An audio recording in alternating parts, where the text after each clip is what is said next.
Hi, welcome back, and in this video we're going to be looking at the next Major Arcana card, which is card number 6, the Lovers. Now, I'm going to try and keep this as concise as possible because there's so much information about this card. But most people, when this card comes up, immediately think of romance and love and partnership, and that's not really what this card is about. It can be in some cases, but that's really more the Two of Cups that is a representation of that. This card for me is really about a crossroads, a period where a decision has to be made. Almost metaphorically, you have to choose to go left or right. You can't stay in the middle anymore. So if we bring up the Rider-Waite card, again, you know, the most popular tarot deck that's used. And if we look at this card, we can see there's the representation of Adam and Eve on the card. And we also have the Tree of Life and the Tree of Knowledge on there as well.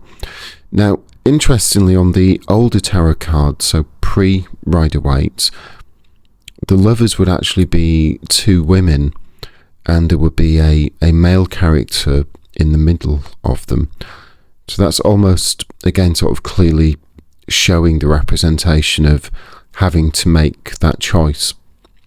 As I said, you know, picking left or right. But that's really what this card represents. Now, if we think back to the previous card, the Hierophant, which is about that period where someone has started to see behind the curtain, see the mechanics of the universe, experience things that we were told aren't possible. The Lovers is about the next step. What are you going to do next?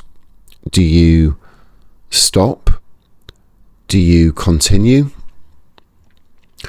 Unfortunately, or maybe fortunately, it's really a personal journey, but most people, if they do even make it this far, they do stop at around this point,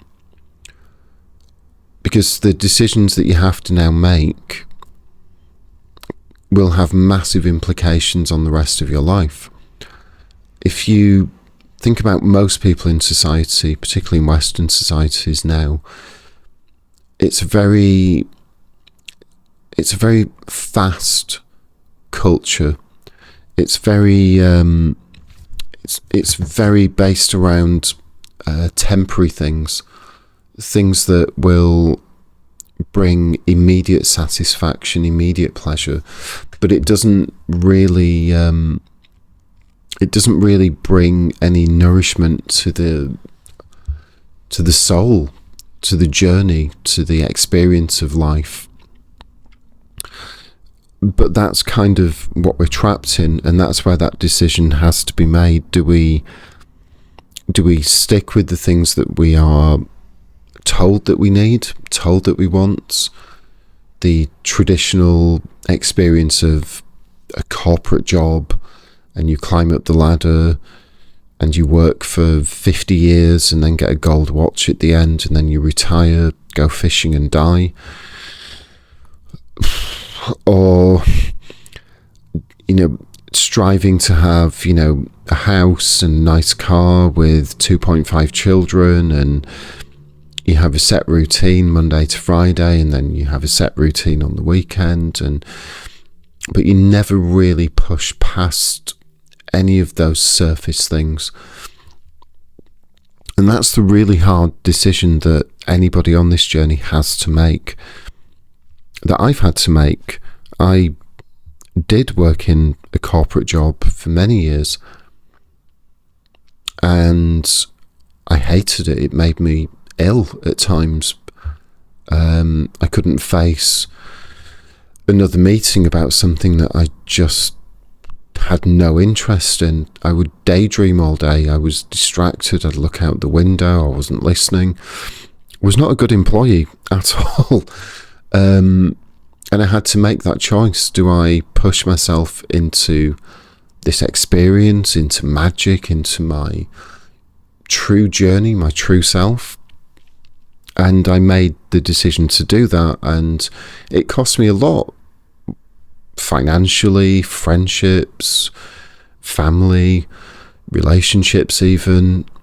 It stripped a lot of things away, but I don't regret it. It was hard, but that was the decision that I had to make. It was essential for me to continue this journey.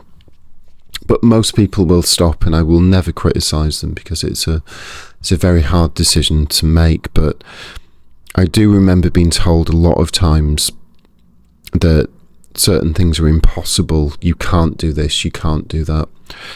And I say to those people, and I'm paraphrasing an old saying, but those that say that something can't be done should get out of the way of people that are doing it.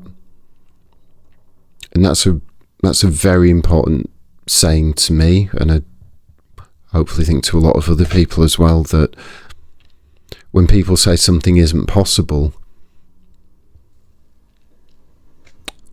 it's often just their experience. The limitations of each of us is a lot higher than what we're told on a very regular basis. Anyway, coming back to the card, as I say, it's about the decision, the path that you are now going to take. You've come quite far in the journey. You've reached a point where you've experienced things that you were told were completely impossible. But what do you do next? Can you go back to normal life? Normal in quotation marks. Do you go back to normal life? Can you ignore it? Do you push further into it? And that's the decision that everyone on this path has to make at some point. But as I say, most people don't even get this far. And most people that do get this far stop at this point. So anyone that gets to the next card, you've done very, very well and come very far on the journey, in my opinion. Now, interestingly, just one other thing about this card. The four archangels, four major archangels, Raphael, Michael, Gabriel and Uriel. Now, they're all represented at different points within the Major Arcana cards, apart from Uriel, for reasons I'll go into at another time. But this card is the representation of Raphael, the Archangel of the East. And if you know anything about Raphael, you'll probably straight away see the connection from what I've told you about what this card represents. But anyway, I've kept it as brief as possible. There's so much more information to this card, but I would encourage you to look into it yourself and really dig into what this card means and where you are within connection to this card as well, because that's a very important part to your spiritual journey. Thank you for watching, and if you don't subscribe to me already, please do. If you like my content, please like, share, comment, whatever you want to do. It's genuinely appreciated for each and every person that does it. And I'll see you next time, and we'll look at the next card on this journey. Thank you.